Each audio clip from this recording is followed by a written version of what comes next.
Hello, everyone. This is Casey from All Energies. I have not done a video in quite a while. For the past 10 years, I've been pretty busy building my off-grid solar business in West Texas. Learned a lot over the years about making a good off-grid solar system, especially in the hot, arid West Texas desert. So today I'm going to do a video on off-grid inverters. Hopefully many more to come from this one. I just wanted to cover some of the popular makes and models, kind of what I have around the workshop today to teach you all more about a good off-grid inverter. All right, so right in front of us is a Outback VFX 3624. Interesting thing about these inverters are they're really serviceable. When we first started doing solar systems, I kind of thought the Outback stuff was gimmicky, a bit more expensive than everybody else, and a lot of extra accessories. I didn't quite get it. But after using them from time to time and seeing others installed in the field, I've grown to love them, and I really like these VFX series inverters. I'm not sure about the VFXR. I have yet to take one of those apart. They're the new model that came out a few years back. But there's still a ton of these VFX inverters out there. Parts are readily available. They're pretty nifty. They're easy to pull the boards. You can get this AC board out in just a few minutes. This cover comes right off. Just a really good unit, very robust. The failures I do see, it's usually a lightning strike. People who also have wind generators tend to have the highest number of cooked inverters. Sometimes I'll see a FET board go bad. Usually that's from wear and tear or possibly from habitual overloading will cause the FET boards to go bad. FET boards, the single most expensive part, I think they're around $350 for a FET board. That's just the cool thing about these is they're really designed to be serviceable. It's really easy to get the components out. Everything that's in here is robust. So I've kind of become an Outback fanboy. Another inverter I really like, and I don't have to show you all today, is Magnusign. They make really good stuff. And to contrast, I have a Connext SW2524. I haven't had too many problems with the 24 volt model, but they also sell a 48 volt model in the same case, very similar. It's the 4024. That inverter's been pretty miserable. I've had more than half of them fail. I've sold 12, and I think I had 7 fail. I've had the transformers cook, the FET boards cook. And another interesting comparison on like, let's say this Schneider versus the Outback here is the serviceability. These boards take a considerable amount of more time and care to get out. They just basically found the lowest cost arrangement possible that didn't, require any fancy tooling for the case. It was just, okay, we'll fit a board here, another one here, another one here. It works, and it's kind of, it makes sense because when they were selling these originally, the promotional material they put out said field serviceable. And as an installer and integrator, I see that and I go, wow, someone's going to get a good value out of their product because they laid down, $1,500 or so on a single component. They're going to want to, be able to replace a $200 board. It's logical. Like, for instance, the Outback is a field serviceable inverter.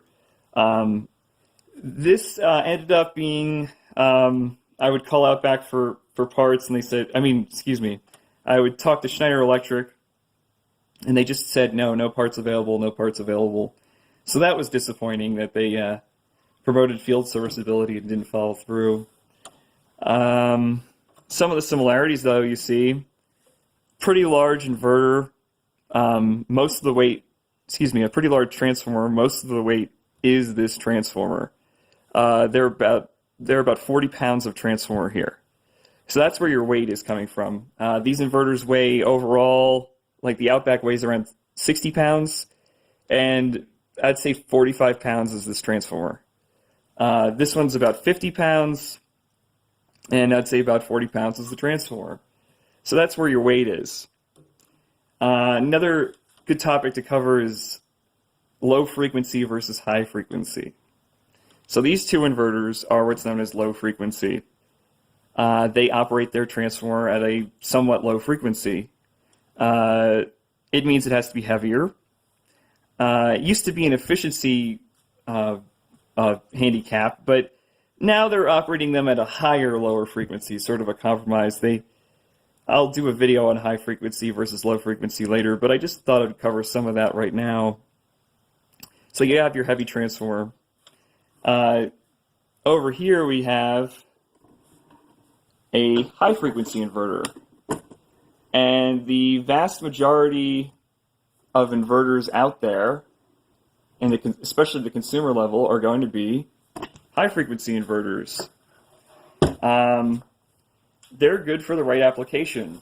They are very light, which is great for portability. They are very cheap, which is good for people starting out or, on a budget or whatever. It's a good place to get your feet wet.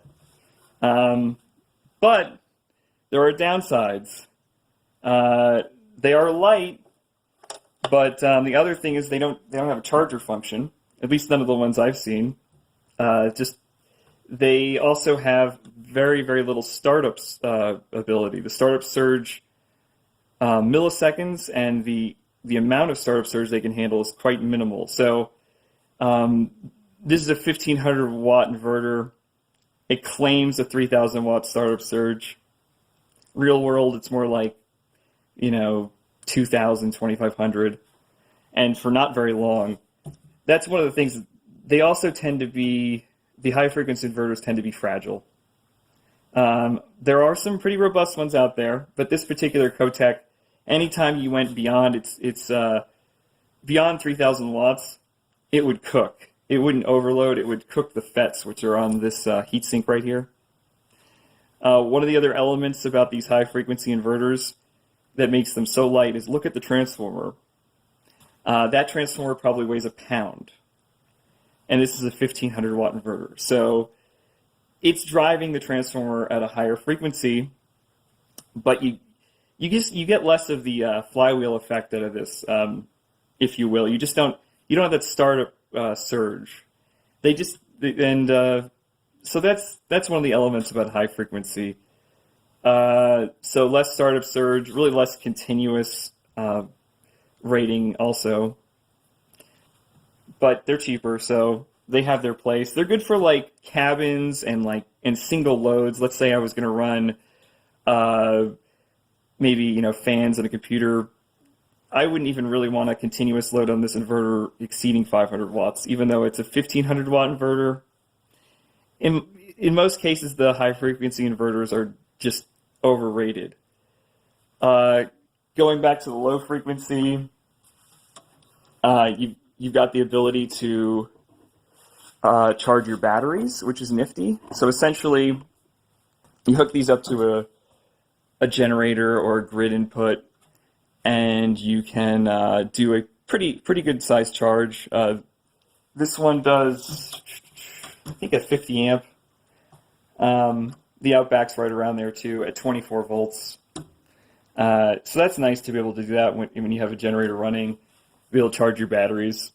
So it's kind of a dual purpose thing, 2-in-1. The other thing about these low frequency inverters, you're not just getting higher surge capacity, you're getting more capability. For instance, these stack. Both of these units will stack. You have, look, can you go from 0 to 60? Control panels that do more. You can adjust the low voltage cutoff. Remote monitoring is available for these, right from the manufacturer. Battery temperature compensation through this port. Pretty good stuff. So when you get into the low frequency inverters, which is really where I guide most people's solar systems, is just start with a good inverter. You're not going to regret it because, for instance, a good inverter like a Schneider Electric XW series, which is about 130 pounds, or an Outback unit like this, or a Magnasign, you're going to get at least 10 years out of that inverter, treated properly, of course. Not in it. So that's pretty good. I've seen inverters out here that were over 20 years old. Some of the old Trace inverters, I'm trying to recall I think they were the UB series. They're incredible, still humming away, and just goes to show you that the right component can last a long time. These high frequency inverters, I wouldn't expect more than 5 years out of them, and there's no field serviceability. So that's the other thing about them, is there's no way you're going to be just swapping boards out. And if you're really a skilled electronics person and you don't value your time too highly, you could spend, I don't know, 10, 20 hours. You could probably fix a high frequency inverter. It'd be interesting, but your best bet for an off-grid system is going to be a low frequency inverter. Yeah, I guess that covers it for this video. Well, if you have any questions or comments, please leave them down below. It's good to be back on YouTube. All right.